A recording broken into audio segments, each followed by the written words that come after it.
जय मसीह की। कैसे हो आप लोग? आज आशीर्वादित हो ना परमेश्वर में। सच में प्रभु हम सबके जीवन में कार्य करता है। जैसे कि मैं 2-3 सप्ताह से मैंने लेंथ के समय पर उपवास के दिनों पर मैंने वचन दिया था और परमेश्वर ने मेरी सहायता की है। आज मेरे प्रियो हम वो पवित्र सप्ताह में हम लोग प्रवेश करने वाले हैं, तो उसके ऊपर मैं आज संदेश देने वाली हूँ। पर इसके पहले हम प्रार्थना करते हैं और फिर देखते हैं कि परमेश्वर आज हमें क्या बताना चाहता है। आइए हम अपने सर को झुकाएंगे, आंखें बंद करेंगे। धन्यवाद देते हो पिता परमेश्वर इस समय के लिए। प्रभु यीशु मसीह, मैं धन्यवाद देती हूँ प्रभु जी, आपने हमें ये दिन दिखाए प्रभु। धन्यवाद देती हूँ प्रभु जी, आपने हमें इतने दिनों तक चलाए प्रभु, आपके पवित्र हाथ में रखा है प्रभु जी। आपकी जो योजनाएं, जो इच्छाएं हमारे जीवन के विषय में है प्रभु, आप वो पूरी करने वाले महान परमेश्वर हो प्रभु। आप हमें चलाओ प्रभु, आप हमें सिखाओ प्रभु, आप हमें दिखाओ प्रभु कि हम किस राह से चले प्रभु। आपकी अनुग्रह, आपकी कृपा हम सबके जीवन पर आने दो। जितने सब्सक्राइबर व्यूवर्स है प्रभु, सबके लिए मैं प्रार्थना करती हूँ प्रभु कि आज आप हर एक के जीवन में कार्य करो प्रभु। उनका जीवन प्रभु जी आपके आशीषों से भर दो प्रभु यीशु मसीह। मैं आपको धन्यवाद देना चाहती हूँ प्रभु, आपकी महिमा करती हूँ प्रभु जी। और प्रभु आज का ये वचन आपके पवित्र हाथ में देती हूँ। प्रार्थना विनती करती हूँ प्रभु कि वचन हर एक के जीवन में 100 गुना फलों को लेकर आए। धन्यवाद देती हूँ। आगे का समय प्रभु यीशु मसीह मैं आपके पवित्र हाथ में देती हूँ। सब विनती प्यारे यीशु मसीह के जलाले नाम से मांगती हूँ, आप इसे सुनिए और दया से कबूल कीजिए। आमीन। जैसे कि हम लोग देख रहे कि आज पाम संडे है, यानी खजूरी रविवार जिसे कहा जाता है, जिसे मराठी में झावळ्यांचा रविवार ऐसा कहा जाता है, इंग्लिश में पाम संडे कहा जाता है। और ये परमेश्वर का बहुत बड़ा अनुग्रह है मेरे प्रियो कि आज हम इस दिन को देख रहे हैं। तो ये परमेश्वर का कार्य है मेरे मेरे प्रियो। और परमेश्वर हम सबके जीवन में बहुत अच्छे काम करता है। तो मैं आपसे बात करना चाहती थी पाम संडे के बारे में या खजूरी रविवार के बारे में। तो ये जो दिन था, तो उसके पहले प्रभु यीशु मसीह यरूशलेम में आ रहा था। वो आने के पहले यरूशलेम में फसह का पर्व या पास ओवर जिसे कहा जाता है, वो फेस्टिवल था। मराठी में जिसे वलांडन सन कहा जाता है। तो उसकी वजह से ऑलरेडी यरूशलेम में बहुत जगह से बहुत सारे लोग उस फसह पर्व के लिए आए हुए थे। बहुत भीड़ यरूशलेम में थी और प्रभु यीशु मसीह भी अपने चेलों के साथ वो आ रहा था। तो वो जो जैतून का पर्वत है, उसके ऊपर से नीचे होकर बेतफगा जो है, वहां से यरूशलेम नगर की ओर वो बढ़ने जा रहा था। जैसे वो यरूशलेम नगर में प्रवेश करने वाला था, तो उस समय का ये पूरा माहौल, वो वातावरण उस समय का है जो मैं आज आपके साथ बांटने वाली हूँ। तो यरूशलेम में बहुत हलचल मची हुई थी। बहुत सारे, जैसे मैंने कहा कि लोग वहां पर आए हुए थे। और प्रभु यीशु मसीह ने अपने चेलों से बताया था कि सामने वाले गांव से जाकर एक गधे का बच्चा है, वो गधी का बच्चा लेकर आओ। अगर वो मकान मालिक कहता है कि क्यों लेकर जा रहे, तो उसे कह देना कि प्रभु को इसका प्रलोभन है, प्रभु को इसकी जरूरत है। इसलिए फिर वो लोग गए, वहां से वो गधी का बच्चा लेकर आए। फिर प्रभु यीशु मसीह के देखकर, प्रभु यीशु मसीह को देखकर उसके चेले और बहुत सारे लोग जो वहां पे शामिल हो रहे थे वो प्रोसेशन में, और वो लोगों ने प्रभु यीशु मसीह के वो जो गधी लाई थी, उस गधी पर कपड़े रखे, अपने खुद के वस्त्र उस पर डाले। और जो मेरे पीछे आप देख रहे हैं, ये सब पाम है, जो खजूरी के डालियां थी, वो उन्होंने हाथ में लिए थे। और वो उस प्रोसेशन में वो लोग शामिल हुए, आगे जा रहे थे, पीछे आ रहे थे, प्रभु के नाम से घोषणा कर रहे थे, जोर जोर से पुकार रहे थे, होसाना होसाना, हमारे आने वाले राजा के लिए होजाना, इतना खुशी भरा वो माहौल था मेरे प्रियो। तो ऐसे में ये जो खजूरी रविवार जिसे कहा जाता है, तो उसमें सब भीड़ इकट्ठा हो रही थी।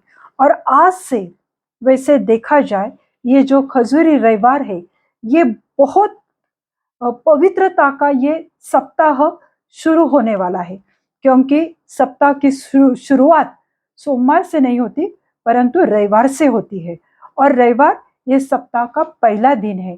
तो ये पहले दिन से हम पवित्र सप्ताह में हम लोग प्रवेश करने जा रहे हैं।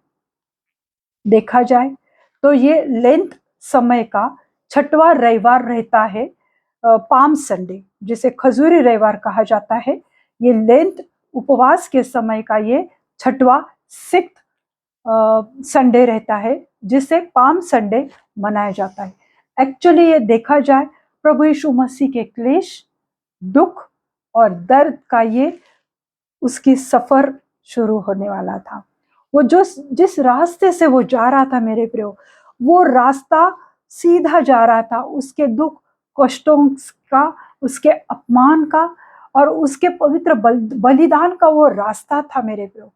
प्रभु यीशु मसीह बेथानी में आने का उसका खुद का निर्णय था। क्यों निर्णय था? क्योंकि प्रभु यीशु मसीह के बारे में बहुत कुछ जकरिया 9:9 में लिखा हुआ है। यशायाह की किताब उसका 62वां अध्याय और 11वीं आयत में प्रभु यीशु मसीह के बारे में लिखा हुआ था कि वो हमारा राजा गधी के बच्चे पर आने वाला है। ये प्रोफेसी, ये भविष्यवाणी भविष्य वक्ताओं के द्वारा बताई गई हुई थी। और इसलिए प्रभु यीशु मसीह यहाँ वहां न जाकर बेथानी और बेतफगा के बीच में से जाकर वो यरूशलेम में प्रवेश करने जा रहा था। यह सफर लंबा था, यह सफर दुख भरा था, यह सफर कष्टों भरा था, क्योंकि उस सफर में बहुत कुछ यीशु मसीह को सहना था। पर यहाँ पे जो लोग थे मेरे प्रियो, वो हर एक लोगों के मन में अलग अलग विचार चल रहे थे, अलग अलग सोच थी। कोई सोच रहा था कि ये तो हमारा आने वाला राजा है, रोमी साम्राज्य जो हमें बहुत सताता है, दुख देता है, दर्द देता है, अत्याचार करता है हमारे ऊपर, तो ये रोमी साम्राज्य से छुटकारा देने वाला ये हमारा राजा है। परंतु प्रभु यीशु मसीह एक राजकीय नेता या राजकीय पुढ़ारी, पॉलिटिक्स में या पॉलिटिशियन बनने के लिए इस धरती पर नहीं आया था। लोगों का ये सोच थी, लोगों की या लोगों का ये विचार था कि यह हमारा राजा है, क्योंकि राजा क्या करता है? राज्य करता है, अपनी प्रजा की चिंता करता है। तो उन्हें लग रहा था कि ये हमें रोमी लोगों से, सिपाही से, रोमी साम्राज्य से, अत्याचार से, हमारे दुख दर्द से ये छुटकारा देगा। कुछ लोग इस सोच में, ये मेंटालिटी के साथ वो खजूर की डालियां हिला रहे थे प्रभु यीशु मसीह के सामने। कुछ लोग थे वो इसलिए प्रभु यीशु मसीह को देखना चाहते थे, जैसे कि यूहन्ना में लिखा हुआ है, उन्हें लगा कि प्रभु यीशु मसीह जो कुछ दिन पहले लाजार को मृतकों में से जिलाया था, ये पहली बार पूरे जगत के हिस्ट्री में हुआ था कि कोई मरा हुआ इंसान 4 दिन बाद जीता जिंदा कब्र से बाहर निकलता है। वो प्रभु यीशु मसीह ने ये जो चमत्कार किया था, तो लोग देखना चाहते थे कि ये यीशु कौन है जिसने मृतक लाजरस को जिलाया है। तो इसलिए मेरे प्रियो, ऐसे हर एक के मन में अलग अलग विचार थे, और इन सब विचार धारणाओं के साथ वे लोग वहां पर शामिल हुए थे। मरकुस, अगर हम देखते हैं मत्ती की किताब उसका 21वां अध्याय, जिसके 9वें वचन में हम अगर देखते हैं, दाऊद के संतान को वहां पर जो लोग इकट्ठा हुए थे ना मेरे प्रियो, तो वो लोग जोर जोर से घोषणा दे रहे थे और मार्ग में कपड़े बिछा रहे थे, खजूर की डालियां जो थी वो उसके मार्ग में बिछा रहे थे, और जोर जोर से वो घोषणा दे रहे थे या नारेबाजी कर रहे थे। तो क्या बोल रहे थे? जैसे मत्ती की किताब उसका 21वां अध्याय और 9वीं आयत में लिखा है, दाऊद के संतान को होसन्ना, धन्य है वह जो प्रभु के नाम से आता है, आकाश में होशाना। यहाँ पर मैं आपको कुछ परमेश्वर के बाइबल के कुछ वचन दिखाने वाली हूँ फटाफट, कि लोग वहां पर यीशु मसीह के बारे में क्या क्या बोल रहे थे और प्रभु यीशु मसीह के बारे में क्या सोच रहे थे। तो यूहन्ना के किताब, मत्ती के किताब में लिखा हुआ है कि होशाना, दाऊद के संतान लिखा हुआ है। जैसे प्रोफेसी दी गई थी पुराने नियम में, दाऊद के संतान यानी दाऊद राजा को परमेश्वर ने ये प्रॉमिस दिया था कि तेरी राज गद्दी कायम स्वरूपी रहेगी, तेरी राज गद्दी तेरे से नहीं छीने जाएगी, पीढ़ी दर पीढ़ी तेरी राज गद्दी चलेगी। ये जो परमेश्वर का अभिवचन था, और परमेश्वर ने उसका अभिवचन यीशु मसीह के द्वारा वो पूरा किया था। तो लोगों को कहीं तो भी वो इस बात को रिलेट कर पा रहे थे, या इस बात को वो समझ पा रहे थे कि ये दाऊद का संतान है। देखो मेरे प्रियो, ध्यान से सुनो कि आज वो उसे क्या कह रहे, दाऊद के संतान को होशाना। होशाना का मतलब क्या होता है मेरे प्रियो? कोई मुझे बता सकता है होशाना का क्या मतलब है?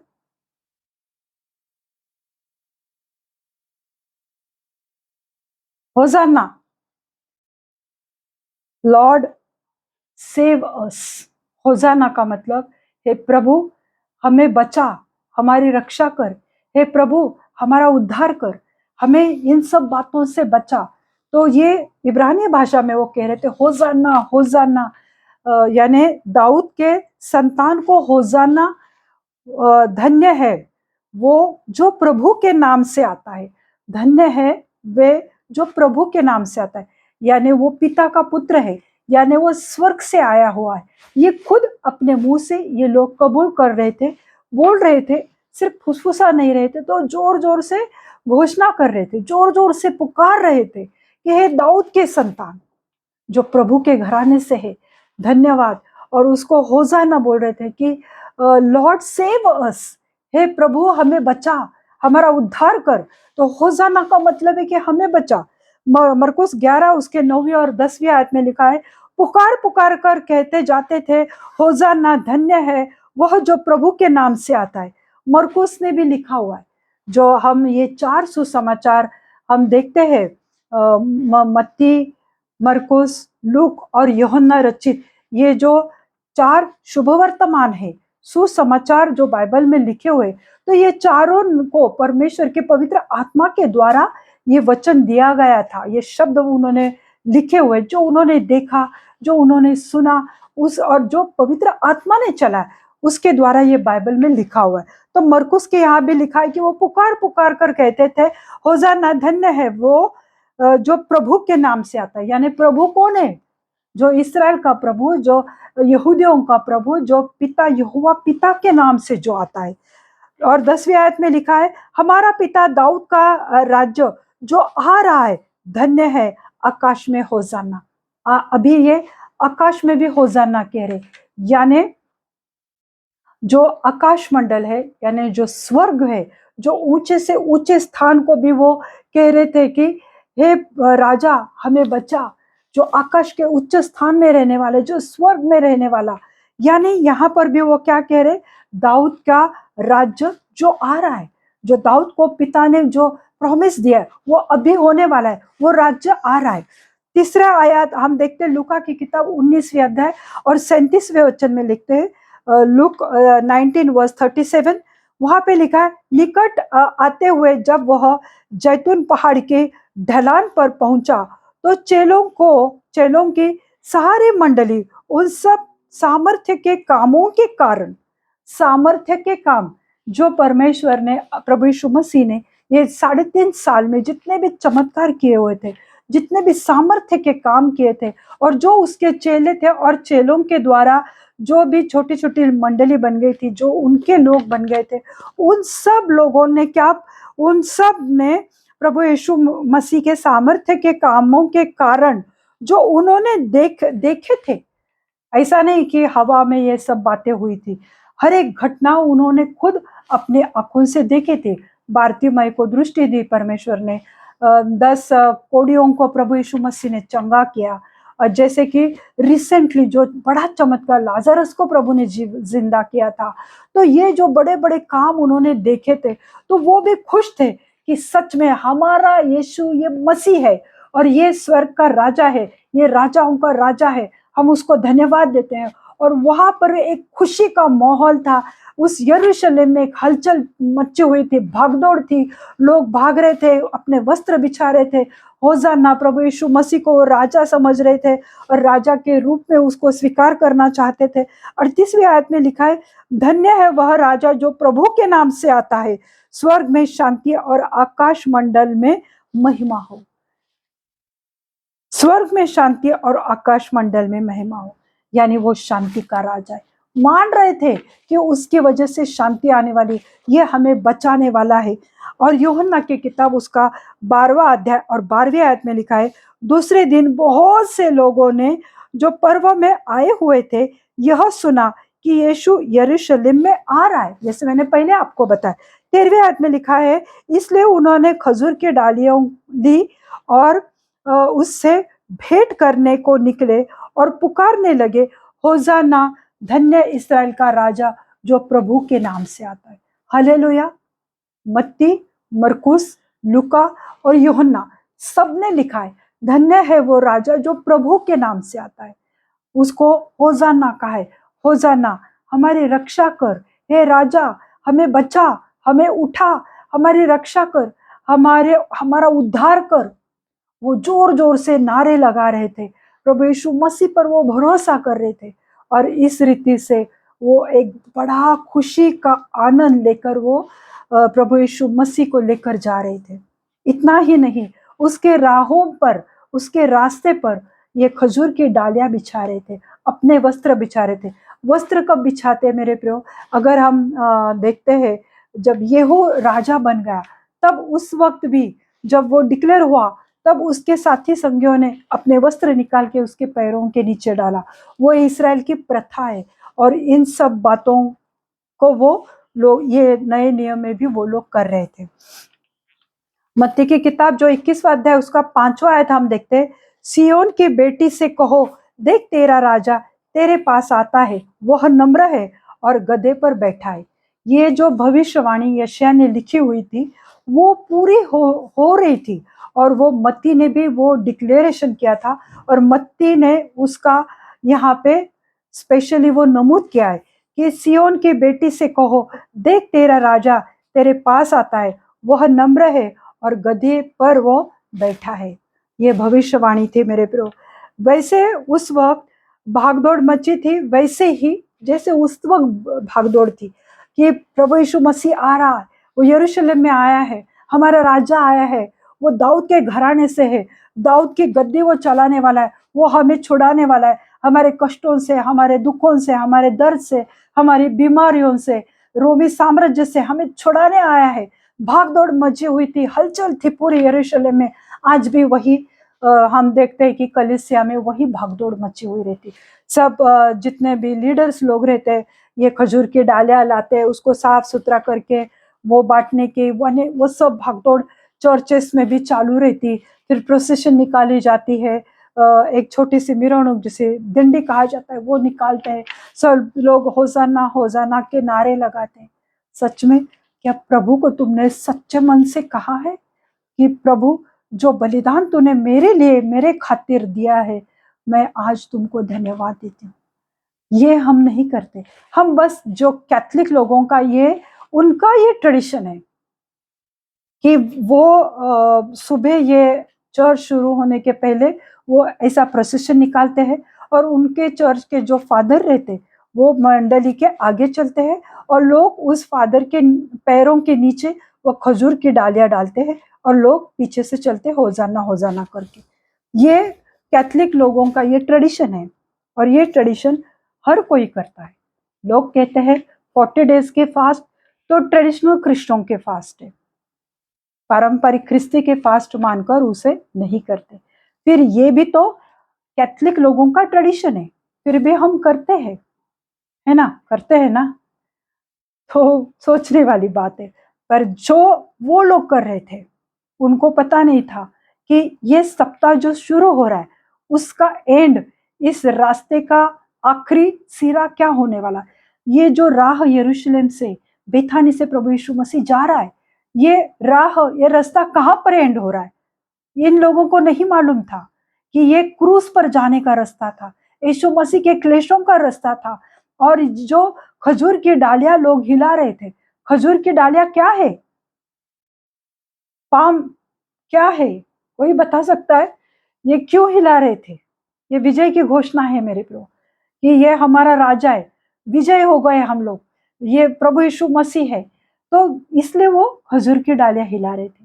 पर एक्चुअल में एक खजूर की डालियां क्या दिखाता है मेरे प्रभु, कि प्रभु यीशु मसीह जो इस क्रूस पर बलिदान होने वाला था, और उसके बाद जो पुनरुत्थान उसका होने वाला था, और जो मौत पर उसने विजय पाई थी, उसकी ये निशानी है मेरे प्रभु। जो खजूर की डालियां है वो विजय दिखाता है, वो विजय को सिंबलाइज करता है मेरे प्रभु। जो उस वक्त वो कर रहे थे, आज हमने ये सोचकर ये खजूर की डालियों को हिलाना चाहिए, या उसको हमने हाथ में लेना चाहिए कि हे प्रभु, तूने ये मृत्यु पर विजय पाई है, तू विजय परमेश्वर है। ये हमने ये सोच समझकर पाम संडे मनाना चाहिए।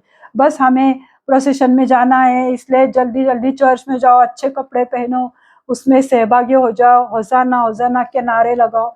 ये ट्रेडिशन तो करना अच्छी बात है, पर उसके साथ हमारे मन में हमने ये सोचना चाहिए कि जब तक अगले संडे पुनरुत्थान का दिन नहीं आता, तब तक मैंने तो 40 डेज के फास्ट तो नहीं किए ना, मेरा मेरा उस पर भरोसा है। लोग कहते नहीं मानते, पर एटलीस्ट पाम संडे को तो मानते हो ना।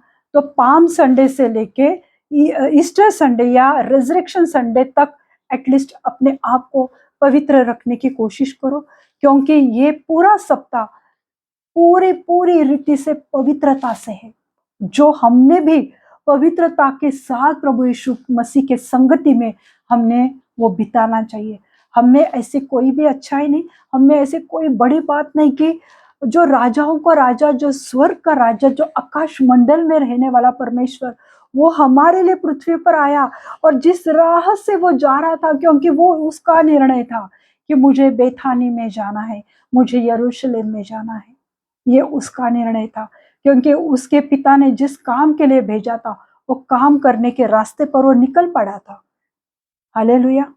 तो ये हमने सोचकर मेरे प्रभु, इस खजूरी संडे को हमने पूरी पवित्रता से और धार्मिकता से हमने ये पूरा सप्ताह हमने बिताना चाहिए। हर कोई मसीह से कुछ कहना चाहता था। वे अच्छे तरह से वो जानते थे कि यीशु कौन है। जितने मैंने वर्सेस आपको पढ़ के दिखाया, मरकुस, मत्ती, लूका, यूहन्ना, उससे क्या दिखा रहा कि लोग अच्छी तरह से जानते थे कि ये यीशु कौन है मेरे प्यो। दरअसल यह तो यीशु मसीह के सफरिंग और क्लेशों की शुरुआत थी। दूसरी बात है कि यह पाम संडे से हम पवित्र सप्ताह में प्रवेश करते हैं, और लेंट समय का ये 6वां संडे होता है। यीशु मसीह ने जब वो उसके चेलों से कहा कि जाकर कहो प्रभु को इस गधी की जरूरत है। 3.5 वर्ष के उसके सेवा कार्य काल में उसने कभी किसी चीज की किसी को भी नहीं कहा कि मुझे जरूरत है, पर उसने पहली बार कहा कि मुझे उस गधी की जरूरत है। गधी या गधा क्या सिंबलाइज करता है? नम्रता। प्रभु यीशु मसीह खुद नम्र था, इसलिए घोड़े की सफारी की बजाय उसने गधी की सफारी ज्यादा चाही कि मुझे गधी पर जाना है, और उसने पहली बार कहा कि मुझे गधी की जरूरत है। लोगों से कहा, चेलों से कहा कि उन लोगों से कहो कि प्रभु को उसकी जरूरत है। दरअसल हमें प्रभु यीशु मसीह की जरूरत है हमारे जीवन के लिए, पवित्रता का जीवन जीने के लिए, चंगाई पाने के लिए, कर्जों से छुटकारा पाने के लिए, हमें उद्धार पाने के लिए, उसका अनुग्रह पाने के लिए हमें प्रभु यीशु मसीह की बहुत जरूरत है। पर उसने पहली बार कुछ मांगा था मेरे प्रभु, और आज हम प्रभु से मांगते हैं कि प्रभु तू हमारी जरूरतों को पूरा करने वाला परमेश्वर है, हमें पवित्रता का जीवन दे, ताकि हमारे मृत्यु के बाद हम आपके सम्मुख खड़े हो सके। हालेलुया। तो ये चंगाई के लिए और हमें शांति के लिए प्रभु यीशु मसीह की जरूरत है, क्योंकि हम जो संसार में रहते हैं वहां पे गड़बड़ी है, पाप है, अत्याचार है, बहुत सारी चीजों से भरा हुआ है। तो इस संसार में, इस जगत में हमें शांति की जरूरत है।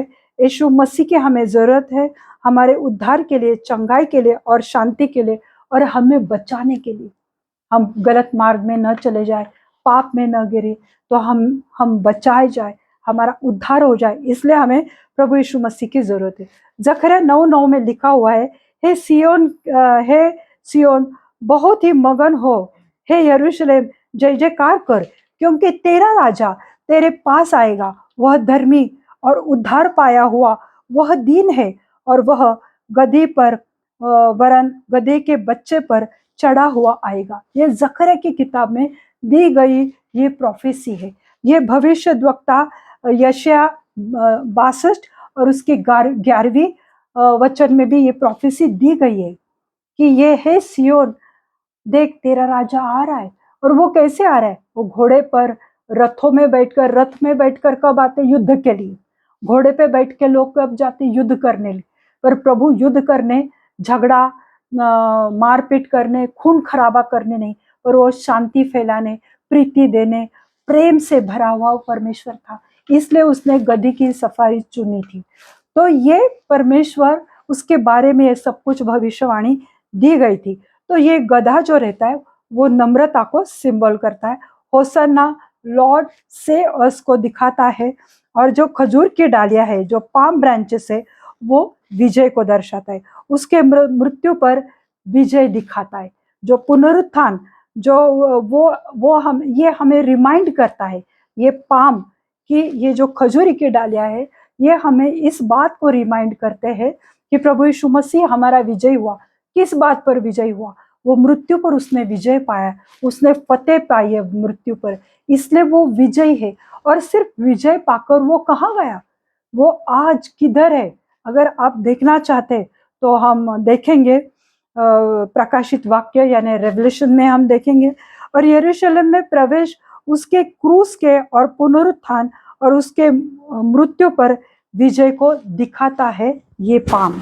तो ये पाम संडे कोई जो मस्ती मजाक में आज लोग लेते हैं, उसके बजाय अगर हम पवित्रता से इस पाम संडे को सेलिब्रेट करते, ये सेलिब्रेशन है मेरे प्रो, उसे सेलिब्रेट करना चाहिए, पर पूरी भक्ति से, पूरी श्रद्धा से, पवित्रता से और विश्वास से कि प्रभु यीशु मसीह क्रूस पर चढ़ा, वो क्रूस पर हमारे लिए बलिदान का मेमना बना, और तीसरे दिन वो जी उठा हम सब के लिए। और इतना ही नहीं, और वो प्रभु पिता के दाहिने ओर जाके वो आज स्वर्ग में विराजमान है मेरे प्रो। अगर हम इस बात पर विश्वास करते हैं तो ही हम ये पाम संडे खुशी से या पूरे विश्वास या पूरी पवित्रता से हम मना सकते, क्योंकि मेरे प्रियो हम पवित्र सप्ताह में प्रवेश कर रहे हैं आज के दिन से। तो आइए हम देखते हैं प्रकाशित वाक्य उसका 7वां अध्याय और 9वीं आयत में हम देखते हैं।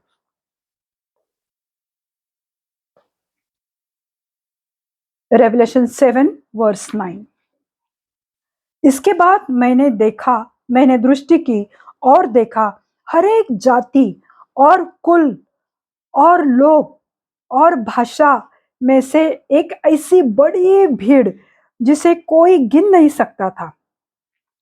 ये यूहन्ना जो है, जो प्रभु यीशु मसीह का चेला था, सबसे करीबी, उससे बहुत प्रेम करने वाला, उस चेले को परमेश्वर ने पात्म नाम के बेट पर, वहां पर उसने ये दृष्टांत पवित्र आत्मा के द्वारा दिया गया है। और ये रेवलेशन जो प्रकाशित वाक्य मेरे प्रो, ये सच में उसे पढ़ो, उसका स्टडी करो, क्योंकि ये आखिरी दिनों का पूरा विवरण उसमें है। तो वहां पर लिखा हुआ है, उसके बाद मैंने दृष्टि की, यानी यूहन्ना ने दृष्टि की और देखा, हर एक जाति और हर एक कुल के लोग और हर एक भाषा में से एक ऐसी बड़ी भीड़ थी। देखो यहाँ पे ये नहीं लिखा मसीह लोग, बिलीवर्स लोग, क्रिश्चियन लोग, पेंटिकॉस्टल या प्रोटेस्टेंट या कैथलिक्स या गौंड, ऐसा नहीं लिखा हुआ। हर एक जाति, हर एक कुल के लोग, यानी हर एक इस पृथ्वी के हर एक जाति कुल के लोग कहाँ पर थे? स्वर्ग में थे। वो क्या कर रहे थे? वो ऐसी भीड़ थी जिसे कोई गिन नहीं पा रहा था। इतनी बड़ी भीड़ वो स्वर्ग में थी और सबने श्वेत वस्त्र पहने हुए थे। श्वेत मतलब क्या? सफेद। Praise God. सबने व्हाइट कपड़े, सफेद कपड़े पहने हुए थे। क्या तुम जानते हो कि ये लोग कौन हैं? ये लोग सब जो महासंकट काल, जो महासंकट या क्लेश काल में से जो बचकर, जो उस काल में से जो निकले थे, जिन्होंने सफर किया, जो प्रभु यीशु मसीह के लिए जो मारे गए, जो मार्टर हो गए थे, उन लोगों के वस्त्र प्रभु यीशु मसीह के पवित्र लहू से धोए गए थे। इसलिए उनके वस्त्र वो पवित्रता से, शुद्धता से भरे हुए वो सफेद वस्त्र थे। मेरे प्रियो, आज हम गुड फ्राइडे को सफेद वस्त्र पहनते हैं, पर क्या उस वस्त्र के जैसे हमारे वस्त्र धुले हुए?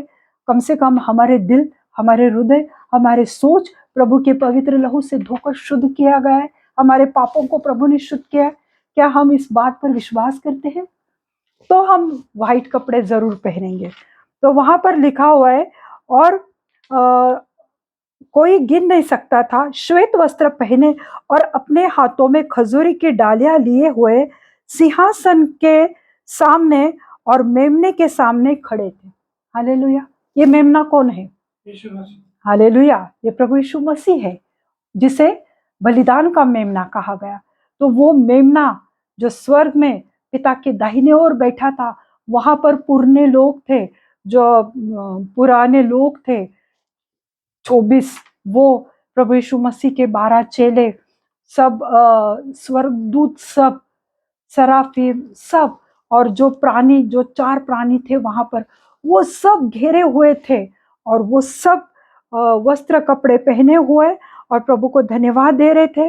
और वो सब, वो खजूर की डालियां स्वर्ग में भी थी मेरे प्रभु, और वो खजूर की डालियां लेकर वो प्रभु यीशु मसीह को दिखा रहे थे कि तू विजय प्राप्त किया हुआ राजा है, और तू आज विजय होकर, मृत्यु पर विजय पाकर, पृथ्वी पर शांति देकर, लोगों को उद्धार देकर, हर एक जाति, धर्म, भाषा बोलने वाले हर एक लोगों को तूने चंगाई दी, उनको छुड़ाया, सब चीजों से तुमने उन्हें आजाद किया, और एक विजय होकर आज तुम स्वर्ग में विराजमान हो।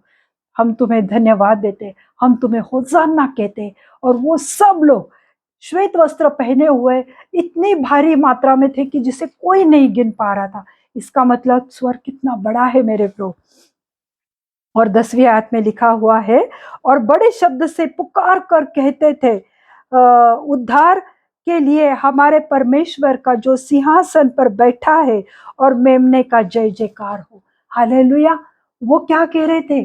वो सब लोग जो स्वर्ग में थे, वो क्या कह रहे थे कि पुकार पुकार कर वो खजूर की डालियां हाथ में लेकर कहते थे, उद्धार के लिए हमारे परमेश्वर का जो सिंहासन, यानी पिता का जो सिंहासन था, और जो सिंहासन पर बैठा है और मेमने का जय जयकार कर रहे थे।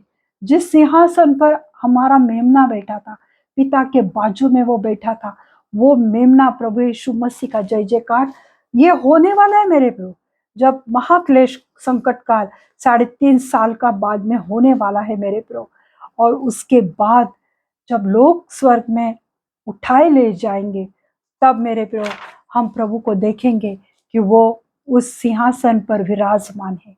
पर आज उस बात को हम रिमाइंड करेंगे कि जो स्वर्ग में वो बड़ी घटना, वो बड़ा सेलिब्रेशन जो होने वाला है मेरे प्रभु, जिसका दृष्टांत यूहन्ना को परमेश्वर ने दिया था, और ये जो प्रकाशित वाक्य है, तो वो प्रभु यीशु मसीह ने खुद दिया है यूहन्ना को, जो उसने पद्म नाम के बेट पर वो लिखा था मेरे प्रभु। तो ये कोई कहानी नहीं, मनगढ़ंत या सिर्फ बाइबल में लिखे हुए एक घटना नहीं, पर यह सत्य बात है। और ये सेलिब्रेशन वहां पे होने वाला है, और ये पहले हो चुका है।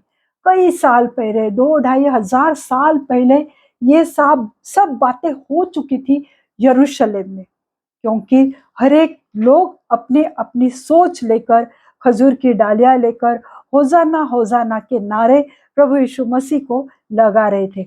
उनके बीच में कुछ शास्त्री और फरीसी भी आए थे, और जब उन्होंने देखा कि अरे ये हमारा तो जो औधा है, जो हमारा पोस्ट है, ये तो डामडोल हो रहा है, क्योंकि वो उसको राजा कह रहे, उसको होजाना कह रहे, हमें छुड़ा, हमें बचा, तो हमारा क्या इंपॉर्टेंस रहा। इसलिए उन्होंने उनके चेलों से कहा कि गुरुजी ये इनको बोलो चुप रहे। प्रभु यीशु मसीह ने कहा अगर ये आज नहीं बोलेंगे तो फिर पत्थर बोल उठेंगे। तो इस तरह से मेरे प्रभु, उनके मन में भी प्रभु यीशु मसीह के लिए नफरत थी। कुछ लोगों के मन में आनंद था, कुछ लोगों के मन में उसके लिए आशा थी कि ये हमारा राजा है, हमें छुड़ाएगा। चेले खुश थे क्योंकि उन्होंने अद्भुत कार्य देखे थे। कुछ लोग सिर्फ मजा मारने आए थे कि लाजरस को बचाए, चलो देख कर तो आते ये कौन इंसान है। इस तरह की मानसिकता लेकर बहुत सारे लोग आए थे। आज हम किस मानसिकता से ये पाम संडे को मना रहे, हमें इस बात पर सोचना चाहिए। और ये पवित्र सप्ताह आप सबके लिए मुबारक हो, और ये पवित्र सप्ताह आप सबके लिए बहुत बहुत बहुत आशीष से भरा हुआ हो। प्रार्थना करते हैं। धन्यवाद देते प्रभु, हम सब खड़े हो जाएंगे। धन्यवाद धन्यवाद धन्यवाद देते प्रभु जी, आपके नाम को हम ऊंचा उठाते हैं प्रभु जी। आप पवित्र पवित्र पवित्र सेनाओं के परमेश्वर हो प्रभु, आप जय देने वाले विजय परमेश्वर हो प्रभु। आपने मृत्यु पर विजय पाया है प्रभु। आप जीवित सच्चे खुदा हो प्रभु। सच में प्रभु, इस पवित्र पवित्र दिन के लिए हम आपको धन्यवाद देते हैं प्रभु। आप इस यरूशलेम की ओर देखकर प्रभु आप रोए प्रभु, क्योंकि आप जानते थे कि जो लोग आज मेरी वाहवाह कर रहे, मुझे राजा मान रहे, मेरे ओर घोषणा कर रहे, पर यही लोग कुछ दिनों बाद, कुछ समय बाद मुझे मार डालने वाले। प्रभु यीशु मसीह ये जानते थे। वो यरूशलेम की ओर देखकर रोया, बहुत ऐसे रोया, क्योंकि प्रभु यीशु मसीह को पता था कि यरूशलेम के लोगों ने, इजरायली लोगों ने, यहूदी लोगों ने उसको छोड़ा है, उस पर विश्वास नहीं किया है, परमेश्वर की अवज्ञा की है। और उसके बाद उनके ऊपर जो परमेश्वर का दंड आने वाला था, उसके लिए प्रभु यीशु मसीह यरूशलेम को देखकर रोया। हाँ मेरे प्रभु, आज भी हमारे द्वारा ऐसे कोई कार्य न हो ताकि आप रोए।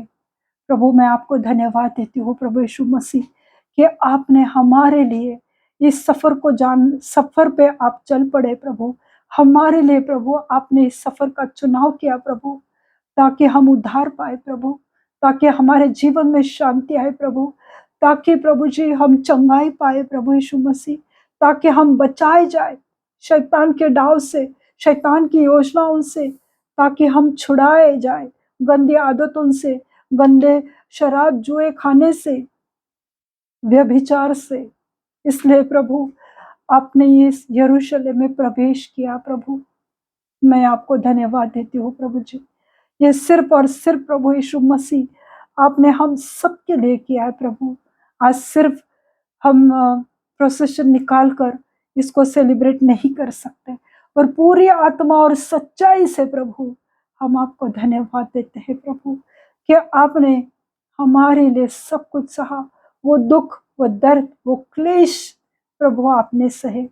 मैं आपको धन्यवाद देती हूँ प्रभु जी, आपकी महिमा करती हूँ प्रभु यीशु मसीह। जो कोई प्रभु इस प्रार्थना में जुड़ा हुआ है प्रभु, उनके जीवन में प्रभु आपका अद्भुत सामर्थ्य आने दो प्रभु, आपका सामर्थ्य बहने दो प्रभु उनके घरों में, उनके जीवन में, जहां कहां से वो देख रहे उनके मोबाइल में, आपका सामर्थ्य बहने दो प्रभु। हर एक बंधन टूटने पाए यीशु मसीह के नाम से प्रभु। हर एक शैतान के बंधन को मैं तोड़ती हूँ उनके जीवन से यीशु मसीह के नाम से प्रभु। हर एक अवज्ञा करने वाले दुष्ट दुरात्मा को मैं डांटती हूँ यीशु मसीह के नाम से। आपका वचन सुनकर भी प्रभु जो आपके पास नहीं आते प्रभु, ऐसे हर एक दुष्ट स्पिरिट को मैं डांटती हूँ यीशु मसीह के नाम से प्रभु। प्रभु यीशु मसीह मैं प्रार्थना करती हूँ प्रभु, आपका वचन सच्चा वचन है प्रभु। आप हमारे लिए इस पृथ्वी पर आए प्रभु, और आज आप हमारे लिए आपने यरूशलेम में प्रवेश किया प्रभु। मैं आपको धन्यवाद देती हूँ प्रभु जी। जो भी बीमार है प्रभु, जैसे वो लोग प्रभु आपकी ओर देख रहे थे आशा भरी नजरों से प्रभु, आज उसी रीति से प्रभु जो लोग इस प्रार्थना में बैठे प्रभु और जो बीमार है प्रभु यीशु मसीह, उनके लिए प्रार्थना करती हूँ प्रभु। उनके लिए मैं मध्यस्थी करती हूँ प्रभु जी। जो भी एड्स कैंसर ट्यूमर के पेशेंट है प्रभु, उन्हें छो प्रभु, उन्हें पूरी रीति से चंगाई से भर दो प्रभु। प्रभु आपके नाम की महिमा के लिए उन्हें चंगाई दो प्रभु। प्रभु यीशु मसीह में प्रार्थना करती हूँ हर एक एथलेटिक्स के पेशेंट के लिए प्रभु, जो भी जितने भी शरीर के जॉइंट्स है प्रभु, और जो जॉइंट्स में जकड़न है, वो काम नहीं कर पा रहे, वो स्टिफ हो गए प्रभु यीशु मसीह, उसमें आपका लहू बहने दो प्रभु। हर एक नर्व्स खुल जाए यीशु मसीह के नाम से प्रभु। हर एक उस जॉइंट को प्रभु आपका पवित्र लहू लगाती हूँ प्रभु, ताकि वो एक्टिवेट हो जाए प्रभु, ताकि वो कार्य करने लगे यीशु मसीह के नाम से प्रभु। क्योंकि मैंने कुछ नहीं किया है प्रभु, आपने अपना लहू बहाया है प्रभु, आपने अपना पवित्र शरीर तोड़ा है प्रभु जी, ताकि हम चंगे हो जाए प्रभु। आपके कोड़े खाने से हम चंगे हो चुके हैं मेरे जीवित परमेश्वर। हाँ प्रभु यीशु मसीह, आज वही सामर्थ्य का हाथ उनके ऊपर रखो प्रभु। और जो भी शोल्डर का पेन है प्रभु, कंधे का दर्द प्रभु जी, उस दर्द के लिए मैं यीशु मसीह के नाम से दुआ करती हूँ, प्रार्थना करती हूँ। उस कंधे पर आपका पवित्र लहू छिड़काती हूँ प्रभु। ऐसे spondylitis, shoulder pain, tennis elbow, घुटने का दर्द, कमर का दर्द, एडी के दर्द के लिए, एल्बो के दर्द के लिए प्रभु यीशु मसीह में प्रार्थना करती हूँ प्रभु। वो हर एक दर्द यीशु मसीह के नाम से अभी इसी वक्त चला जाए प्रभु। जो भी विश्वास करता है वो आपकी चंगाई से भर जाए, यीशु मसीह के नाम से प्रार्थना करती हूँ प्रभु यीशु मसीह में प्रार्थना करती हूँ मेरे सच्चे खुदा। जिनको भी प्रभु अस्थमा की बीमारी है प्रभु, और जो भी दूसरी कुछ बीमारियां है जैसे कि टीबी है प्रभु जी, हर्निया है प्रभु, वो सब बीमारी चंगी हो जाए यीशु मसीह के नाम से प्रभु जी। प्रभु यीशु मसीह में प्रार्थना करती हूँ प्रभु जी कि जिनके भी पीसीओडी की समस्या है प्रभु, ऐसे हर एक लड़कियों को, लेडीज को छुओ प्रभु, और वो पीसीओडी के बीमारी को मैं जड़ से उखाड़ कर उसे अग्नि में जलाकर भस्म कर देती हूँ प्रभु। प्रभु मैं उनको रिलीज करती हूँ यीशु मसीह के नाम से, पूरी रीति से उन्हें छुटकारा मिल जाए यीशु मसीह के नाम से प्रभु। उनके मेंसेस नॉर्मल हो जाए यीशु मसीह के नाम से प्रभु। कोई दवा लेने की जरूरत ना पड़े, क्योंकि जो भी आप पर विश्वास करता है प्रभु, उसका मुंह कभी काला नहीं हुआ है प्रभु। प्रभु ऐसे हर एक महिलाओं को छुओ प्रभु, जो खून बहने की, ज्यादा खून बहने की बीमारी है प्रभु, जिससे वो कमजोरी आ चुकी है प्रभु। प्रार्थना करती हूँ कि वो कमजोरी, वो दर्द चला जाए उनके शरीर से। जिनको भी मेंसेस रेगुलर नहीं प्रभु, आज प्रार्थना करती हूँ ऐसे हर एक यूट्रस को छुओ प्रभु, और वो नॉर्मल हो जाए यीशु मसीह के नाम से प्रार्थना करती हूँ मेरे जीवित सच्चे खुदा। आप महान परमेश्वर हो प्रभु। प्रभु यीशु मसीह में प्रार्थना करती हूँ बीपी, थायराइड और डायबिटीज के लिए प्रभु। उनका बीपी, थायराइड, डायबिटीज नॉर्मल हो जाए यीशु मसीह के नाम से प्रार्थना करती हूँ। हालेलुया प्रभु। उनकी दवाई उनके शरीर से, उनके जीवन से हटा दो हमेशा के लिए, पूरी रीति से उन्हें चंगाई से भर दो। हर एक हार्ट पेशेंट के लिए प्रार्थना करती हो प्रभु। अगर किसी के हार्ट में होल है प्रभु, वो हार्ट नया हो जाए यीशु मसीह के नाम से प्रभु जी। जो भी हार्ट में ब्लॉकेजेस है वो खुल जाए यीशु मसीह के नाम से प्रभु। महान परमेश्वर हो प्रभु, आप जीवित सच्चे खुदा हो मेरे जीवित परमेश्वर। आज सिर्फ और सिर्फ आप कार्य करो प्रभु। मेरे जीवन देने वाले खुदा, राह दिखाने वाले खुदा, आज हर एक के जीवन में कार्य करो प्रभु। प्रभु जी मैं प्रार्थना करती हूँ हेयर फॉल की समस्या के लिए। जो भी हेयर फॉल होता है प्रभु जी, वो लड़के लड़कियों के स्काल्प को आपके पवित्र लहू से ढक देते। जिस जगह से बाल झड़ चुके प्रभु, वहां पे 10 गुना, 100 गुना नहीं पर 1000 गुना बाल आने पाए यीशु मसीह के नाम से मैं प्रार्थना करती हूँ प्रभु। इसी वक्त प्रभु उनके स्काल्प पर प्रभु आपका पवित्र लहू छिड़काओ प्रभु। आपका लहू उस काल पर बहने दो प्रभु, और वो जान पाए, पहचान पाए प्रभु आपके पवित्र हाथ को, आपके पवित्र स्पर्श को प्रभु, वो छू महसूस करने पाए। हालेलुया प्रभु जी मैं प्रार्थना करती हूँ जो भी कपल प्रार्थना करते बच्चे के लिए प्रभु, उन्हें अच्छे हेल्दी तंदुरुस्त बच्चे से आशीषित करो, यीशु मसीह के नाम से प्रार्थना करती हूँ। हालेलुया। प्रभु जी मैं प्रार्थना करती हूँ, जो भी अपने लिए लाइफ पार्टनर के लिए आपसे दुआ कर रहे हैं, आप पर विश्वास रखे हुए प्रभु, ऐसे हर एक लड़के लड़कियों को प्रभु अपने पवित्र भंडार से एक धर्मी अच्छे लाइफ पार्टनर से उन्हें आशीषित करो। हालेलुया। आप जीवित है परमेश्वर हो प्रभु, हर एक की प्रार्थनाओं को सुनते हो, कबूल करते हो और जवाब देते हो प्रभु जी। धन्यवाद देती हूँ प्रभु। आगे का समय प्रभु यीशु मसीह मैं आपके पवित्र हाथ में देती हूँ। सब विनती प्यारे यीशु मसीह के जलाली नाम से मांगती हूँ, आप इसे सुने और दया से कबूल कीजिए। आमीन। पिता का प्रेम, पुत्र का अनुग्रह, कृपा, पवित्र आत्मा की शांति आप सबके जीवन पर अभी से लेके अंत तक बनी रहे। प्रभु अपना मुख प्रकाश आप पर उंडेले, प्रभु अपना विजय आप पर घोषित करे और प्रभु आपको शांति से भरे। आमीन। आपने इस वचन को देखा, सुना, इसलिए मैं प्रभु को धन्यवाद देती हूँ। God bless you all. Thank you.